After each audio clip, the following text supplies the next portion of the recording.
And howdy folks, this is your old pal Ungrateful. It's that time of, it's summer, it's camping time. So here's fire up. Yeah. Alright. Okay. Things I have to do. I'm doing a little research on the old days of camping, backpacking, what the military did back in the 30s and 20s. It gets hilarious. I've been studying both British, French, Japanese, and American. First we'll do American. American, there were before, it was basically A and B rations, and then you had hardtack, and they give a can of corned beef. And same thing with the British, same thing with the French, except they use sardines. Everybody despised that. Okay? In the 20s and 30s, after World War I, a lot of militaries were on a budget. Okay? Especially the Americans.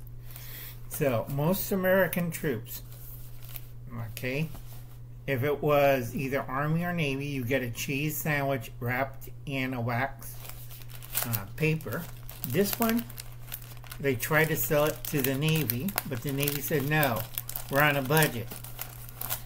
So instead of wrapping your cheese sandwich like the Army did in newspaper, that wasn't very popular. They had, let's not get these out, these thin, non-waxable bags that they put the cheese sandwich in.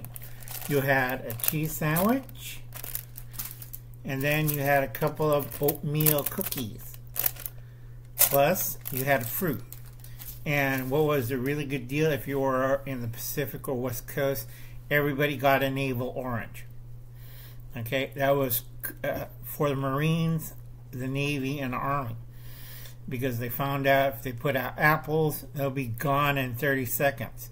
So they put the oranges with that. That's why navel oranges are all over Mexico, the Pacific, half the United States, because the troops will eat the navel oranges, and they had pits. These were the hard, stiff ones, because they were the cheapest and toughest. And you had your either your cheese sandwich, dry cheese sandwich, no mayo, no dressing. It's just bread and cheese, and then you had 2 oatmeal cookies, or what was it? I forgot the other cookie they made, but it was dry and tough. Everybody preferred the oatmeal and raisin one. Okay, so you had 2 of these little bags. Did my research. Now the British had an interesting one.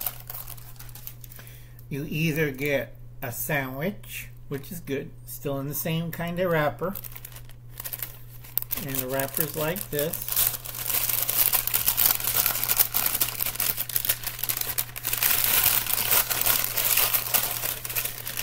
Okay, and goes in there. You'll have a sandwich. Again, it'll be either a meat-based sandwich, again, ground corned beef, or ground spam, or kind of ham product, and it goes in one of these. They also had a cooked pastry, like when I do my buns, that will go in here. Yeah, it was a pasty, Scotch pasty. It was a meat pie that will go in one of these, and it was given out to the soldier. And then they gave out apples, because being British, they like to be different. And also they didn't have citrus that came from Spain, so they did apples, a lot of apples.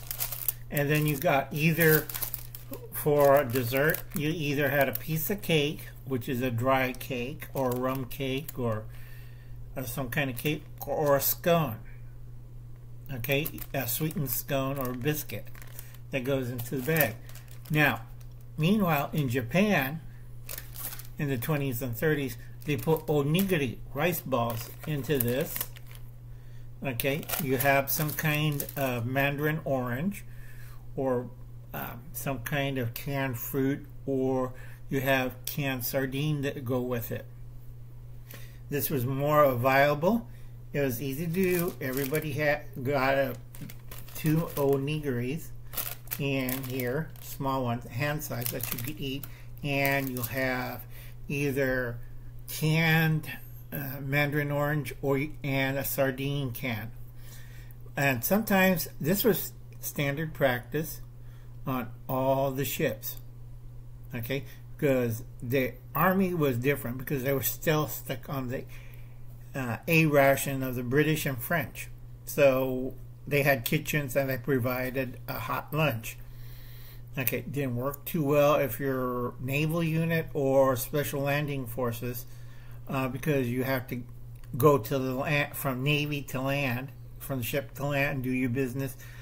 They had to come up with a system where they carry a mealtime ration, usually a lunch.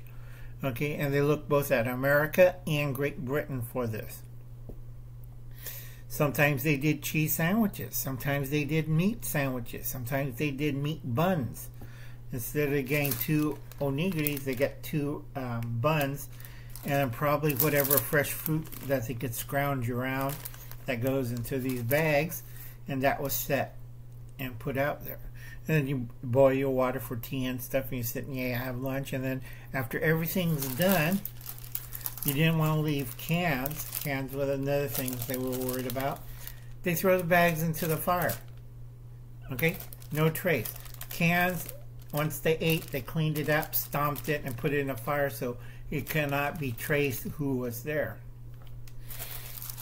Okay? Now, this kept going on until the late 30s, almost till World War II. They were still doing this in Japan. Imperial Japanese Navy Army was still doing some form of like this until World War II. Both the British and Americans wised up. The last time British used this for their units, were I think was 1936, and Americans about 1937. Okay, I hope this helps you out. It's a bit of food history. I'm always having fun trying to figure out stuff. And I'm also thinking about this for backpacking. Okay? Easy carry. Most bread stays fresh in here, and sandwiches tested out for 6 hours. You could get it in 48 bags. Okay, at your local grocery store. They also have wax bags too, but I like this because it's non-waxable. More like the original. If you watch Endeavor, that's how Inspector Thursday's ham and tomato sandwiches are carried. I'm a big reader. So you read Endeavor. Okay, and I'll catch you later. You have a nice day. I'll be seeing you. Bye now. Where's that button?